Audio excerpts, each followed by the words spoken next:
Hello and welcome to the Gooner Talk, back again with you guys for another episode of our tactical breakdown series, our show in which we look at the players that have been linked to Arsenal in a statistical and analytical way with the help of some expert insight to keep you guys up to date and in the know about who exactly these players are. Apologies for any connectivity issues. We're having a funny 5 minutes, it seems, through the internet, but I'm hoping that you can hear me loud and clear and that you'll be able to hear, of course, the expert insight for today's transfer target, which is Mykhaylo Mudryk, the Ukrainian international and Shakhtar Donetsk winger, who is interesting Arsenal, and according to the latest information, is certainly stepping up the interest. We did this show, or intended at least to do this show last week. However, some family and personal stuff that was going on basically stopped that. So we're bringing you the show today. Make sure you drop a like on the video. Make sure you subscribe to the channel if you're new. But let me introduce to you our guest for today's show. Earlier on in the season, we brought you a breakdown of Alexander Zinchenko, where I was very delighted to be joined by Andrew Todos, who is the creator and founder of Zorya Londonsk. And today I'm very happy to welcome him back to the channel to keep us up to date about who exactly Mudryk is. So without further ado, sit back, relax, and hear everything that Andrew has got to say about this exciting young talent. Mykhaylo Mudryk is predominantly a left winger. Ukraine international and also the first choice for Shakhtar Donetsk in that position after the majority of their players, foreign players, have left since the war began. He's been having interest from Brentford, Bayer Leverkusen and Nice this summer, but none of them have been able to meet the fee that Shakhtar want for him. What kind of player is he? So he's very much a technical, very technically skilled player, very fast, likes to drive with the ball, likes to dribble. When they play on the counter, Shakhtar, he'll be running with the ball straight down that left-hand side on the break and either running into the box trying to finish himself or passing it across to a teammate. With that technical ability, he's got a great range of passing, great vision. Just sometimes I think that he could probably use a bit of a better decision making. Age 21, he's not really had that much first team experience. He broke into the Shakhtar first team literally at the start of the 21-22 season. Then that was cut very short due to the war in Ukraine. And as a result of that, he's been playing in a lot of friendlies for them. He's been playing for Ukraine too and impressing in those. But still, I think you want a bit of continuity from him in a club format, seeing how he adapts and how he plays, and then potentially maybe a move to somewhere like Arsenal, where he probably won't be guaranteed to start from the very off, especially with competition from Martinelli there and how he started the season so far. It's going to be quite difficult. In terms of his strengths, like I mentioned, pace, directness, great dribbling ability, and I think he's got a lot of flair, very skillful, so there'll be a lot of excitement watching him. It's just that sometimes he's a bit unpredictable. Weaknesses, he probably needs to work on his finishing a bit more. He has been scoring in pre-season in the friendlies and for Ukraine in some friendlies that they had earlier this year, but I think there is improvement there, and it seems that he is working for that. He's in the gym literally every other day. He's apparently staying after training to practice on his finishing, so he's a very hard worker, and I think he wants to, use the kind of motivation that you see the likes of Ronaldo and others using. So how do I see this panning out? At the moment, it's coming from apparently quite a relatively unreliable source in France. It's not come from a UK source or a Ukrainian source as of yet. It's only interest from Arsenal. If they can, meet that, I think, 25 to 30 million euro mark that Shakhtar want for him, then I think he'd be happy to go. Obviously, he wouldn't be a first-team player straight off, but I think he'd definitely bring a lot off the bench and, a lot of that needed energy, especially with the 5 subs that are currently available. And obviously, with all the other competitions that are around, the EFL Cup, FA Cup, Europa League, he'll add loads of depth in there. But currently, I feel that seeing as he's one of Shakhtar's best players, I think they're depending a lot on him this season, at least for the autumn in the Champions League group stages. So potentially any move for him might be postponed until at least the winter or next summer. A massive thank you to Andrew for the help in today's show. You can find him on Twitter at Zoya Londonsk. And of course, Andrew's been doing some fantastic coverage of not only Arsenal-linked players, but Ukrainian football in general, and of course, even being out there in Ukraine. So a massive shout out indeed to Andrew, and he's definitely worth a follow. So do go over to Twitter and follow him. That's Zoya, Zorya, London SK, if you want to find him on Twitter. I should caveat some of the words in which Andrew said. Of course, he sent me this video at the end of last week when the show was originally scheduled to go out. Since then, we have indeed received confirmation from a number of sources outside of just France that there is interest from Arsenal in Mudryk. It has come out, of course, from Fabrizio Romano and a number of other sources as well. The price tag has ranged from around £20 million all the way up to €35 million. So there are variations in reportings on prices, but this does seem to be a genuine option for Arsenal this summer. So without further ado, let's go into the more statistical side of our breakdown. And we start off by looking at a player comparison. We're going to look at him between both Neto, Zaha and Saka. I'm going to use the statistics that we used from Neto's tactical breakdown. So the data in white is taken from the 2021 season. The reason why we're doing that is because, of course, he missed a lot of the 21-22 season with injury. The data that's shown in gold for Neto is taken from this current season before last weekend's fixtures. So Mudryk, Zaha, Saka and Neto, comparison-wise, looking first at their heat maps, what you see from Mudryk, he's played a lot on that left-hand side during the last campaign, but what we do know about him is that he can operate on both flanks, similar to Zaha. Despite the fact he's played a lot on that left-hand side, he too can play on both flanks. Saka, meanwhile, plays more so, as we know, from the right-hand side, rarely plays on the left for us, if at all, but it is going to be kind of that versatility that Arsenal feel that they can get from Mudryk to see him play and compete on that right-hand side that's going to make him an asset to the team. Moving into goals per 90 and XG per 90, he performs pretty close to that of his expected goals, 0.19 to 0.21 XG, to a player like Zaha, for instance, who actually outperforms that of his XG, similar to that of Saka, and Neto is the only one so far that's underperformed his XG at this point. So we would be expected to score more goals, potentially with developing that final product. That has been kind of an area of his game that he's been asked to work on, is his shooting, is his clinical finishing and his composure in the box. But for a young player, that's not unrealistic at all.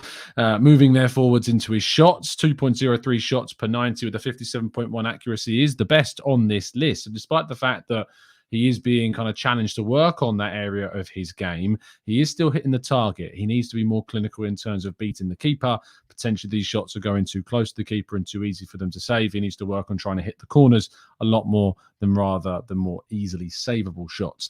In terms of assists and how creative he is, he got 0.48 assists per 90 with an expected assist of 0.38, meaning that there were an element of fortune to some of his assists. There was a lot of work done by the player that ended up getting the goal. That's what you tend to see when someone outperforms their expected assists in comparison to a player like Neto, for instance, should be getting more assists and was let down by the player who ultimately took the shots. That's why his assists per 90 is lower than that of his expected assists per 90. But still, the actual, XA being at 0.38 and his high assists show how creative a player he is. And I look forward, of course, to seeing potentially a player of that caliber of creativity come into this Arsenal team with so much firepower in terms of Jesus and Martinelli that he could be helping out. Going therefore into the pass into the box, as we've talked about there, his creation, it does show here, 6.09 passes into the box per 90 with a 52.4% accuracy is very strong. Whilst it's not as accurate as the likes of Saka and Zaha, the frequency of the amount of passes he's playing into the box is very impressive. This continues into his crossing, 4.74, only ever so slightly beaten by Neto's 2021 season, in which he managed 4.81 crosses per 90. Accuracy could be a bit better and does fall slightly behind that of the others in this comparison chart, but his crossing is an area of his game that he will definitely improve upon if he was indeed to move to Arsenal and develop that area of his game. Going into dribbling, loves to be on the ball as much as feasibly possible, 9.09 dribbles per 90, more so than that of even Zaha, and very close to, of course, completion rate. Now, contextually, and this is obviously what we bring in the context of all of these stats, these statistics are taken from his time playing in the Ukrainian league for one of, if not the most dominant Ukrainian side for Shakhtar. So you should certainly be bearing that in mind. But it is still impressive to see him managing at such a young age to be as confident on the ball as he is. And if you've ever seen any compilation clips of Mudryk, you would definitely see him running with the ball as much as feasibly possible. It's a part of his game he certainly enjoys. Going into the defensive side of his game, he does not slack in this. 5.22 defensive duels per 90 is attempted. Doesn't come out always with the ball, with just 50% of those being the least on this list in terms of the success rate of those defensive duels. But he doesn't slack in terms of his defensive work with those 5.22 defensive duels. Interceptions per 90 come out the highest, 2.71 in comparison to the rest of the players on this graphic here. And if we move into pressures, we don't have the data, unfortunately, because Y-Scout doesn't provide that and FBref doesn't have it for the Ukrainian league. But what we can see in terms of Zaha is that's a player, and certainly the style of player that Arsenal are looking at is ones that do move to try and do as much as they can to win the ball back as quickly as possible. But I think we've seen from those defensive duel stats and the interceptions how much defensive input he's putting into the team. So going into the conclusion, is Mykhaylo Mudryk a player that I would love to see join Arsenal? Potentially is the answer to that question. Am I more excited about a player like Pedro Neto or Wilfried Zaha? I certainly think I would be more excited about the prospect of a Premier League ready player coming in and competing with the likes of Saka and Martinelli. However, making sure that we do bring someone in to add plenty to this team is pivotal to this summer. And so if it's a case of signing Mudryk and nobody, and I don't want to play it down as kind of that really does kind of undersell Mudryk, I suppose, but I certainly do think that what we've seen, of course, from a player of his caliber, of his age already on the international stage, and for a team like Shakhtar in the European stages, is there is so much talent to come from him. I'd love to get some of your thoughts as well in the chat box to how you're feeling about Mudryk. Tell us how you are feeling indeed. In terms of pronunciation, Claudio says it's pronounced Mudryk, emphasis on the first syllable. Well, thanks, Claudio. We will always appreciate extra help when it comes to player pronunciation, so I take that with open arms. Isaac says this guy's going to be levels on Neto. Very impressive indeed if he is going to be levels on Neto, who has impressed since moving to the Premier League. A Clockwork Tangerine says, since he is a potential, does he offer more than what Marquinhos can potentially offer? It's a good question, because Marquinhos has been really impressing for the under-21s this season. In fact, he's captured the eye of Arteta already at this level, and he was included, of course, in the first Premier League squad of this season last weekend against Fulham. And that was a reward for a lot of his impressive performances in the under-21s. He could have been used potentially if we were winning more comfortably. He could have been given a chance. But is Mudryk coming in and potentially blocking that pathway? Maybe. But I think the versatility of Mudryk means that we've got loads of options, we've got loads of games, loads of competitions, and we need to make sure that we've got competition and cover for Saka that could not necessarily be risked by Marquinhos being there. There's also the January transfer window that will allow us to loan out Marquinhos if he is not getting the opportunities that we feel he needs at a senior level. So there's always that to take into account as well.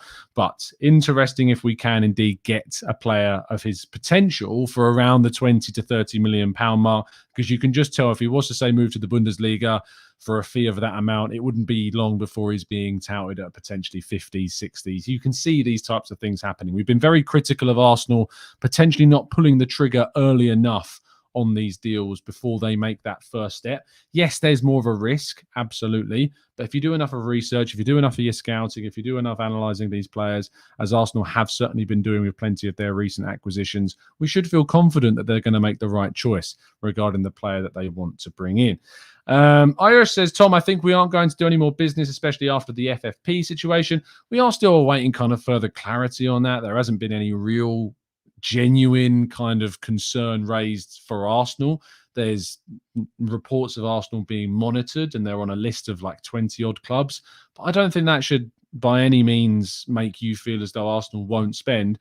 Arsenal have got a budget and they've spent a lot in the last few years and more. So it's not as though we've got an unlimited amount of money to spend. And they obviously don't want to overspend on certain players.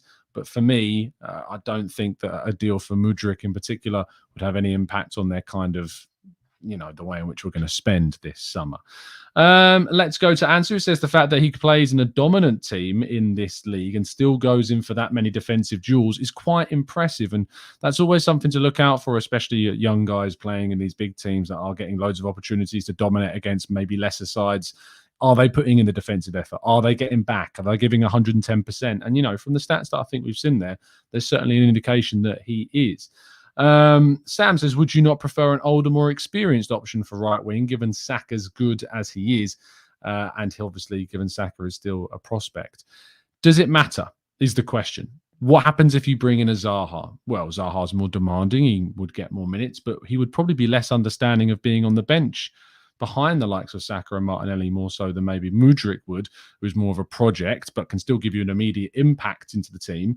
If you think about Arsenal's recruitment structure, we've also not signed a player over the age of 25 since Thomas Partey. In 2021, obviously we brought, I suppose Matt Turner, of course, but an outfield player.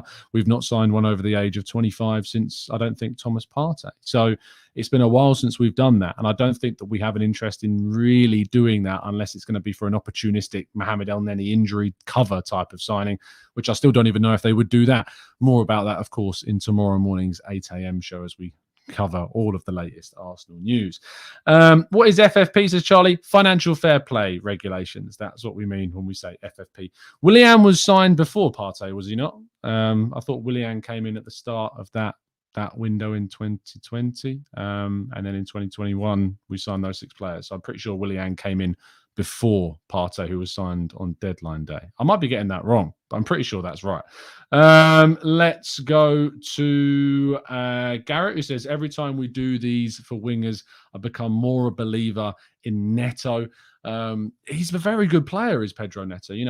I think that paying more than £50 million would, of course, been well over what he's worth, but it would be an investment in...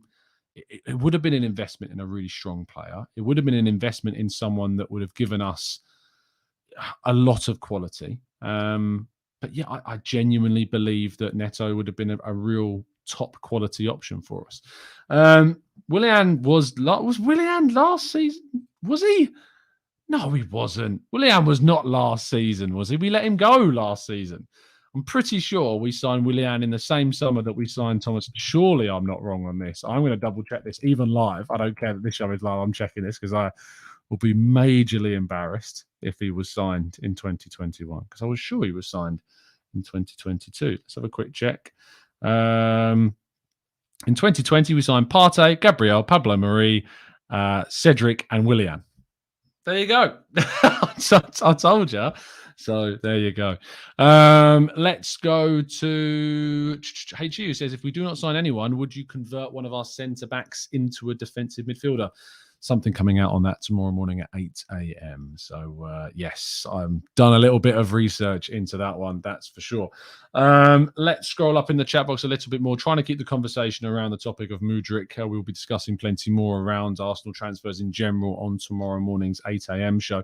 Riley says, we would regret not signing Mudryk in 1 or 2 years if we don't now. Plus, he is amazing quality as per the price, especially because of our sudden need to sign a number 6 and maybe even a number 8 as well. Yeah, I don't be expecting 3 signings from Arsenal this summer, maximum 2. I'd be surprised if it's 2. I think it will probably still be 1. Let's go scrolling down a bit more to in terms of Noah says, congrats on the wedding, Tom. My best friend got married this weekend as well. I hope it was a lovely ceremony. It was indeed. Thank you so much for the kind comments. Sayon says, I really worry about spending 50 million on Neto coming off a big injury. Not sure he really had much pace to start with. Might not affect his game. He's had some really strong performances where he showed his pace this season, so I don't necessarily think that would be a problem in comparing him to him. But Elijah says, just a while back, Sky Sports has linked us to Cody Gakpo. Who would you take, Gakpo or Mudryk?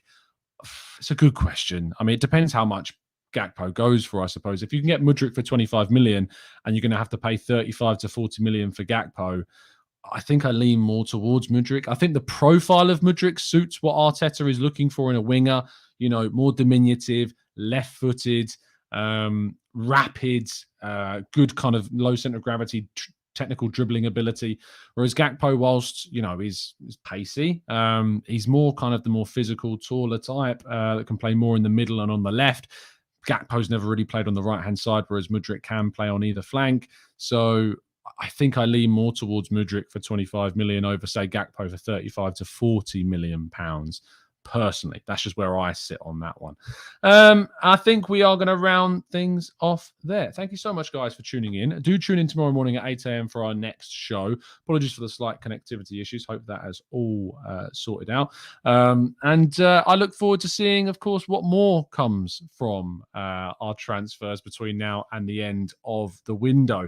Do drop a like on the video. Do subscribe to the channel if you're new around here with those notifications turned on so you never miss a show. If we are linked indeed with any more players between now and the end of the window, I'll endeavour to try and bring you a tactical breakdown. Of course, Arsenal will be playing Aston Villa tomorrow evening, so we'll have a reaction to that probably Thursday morning on deadline day. Because I am doing the late shift for the game tomorrow. But we have already done a preview for that. If you want to go check that out on the channel, you can also find our sponsors in the description below. Football prizes. There's plenty of opportunities to win some really cool football-related stuff over there. Do click the link in the description. Do vote for us in the Football Content Awards, www.votefortgt.com.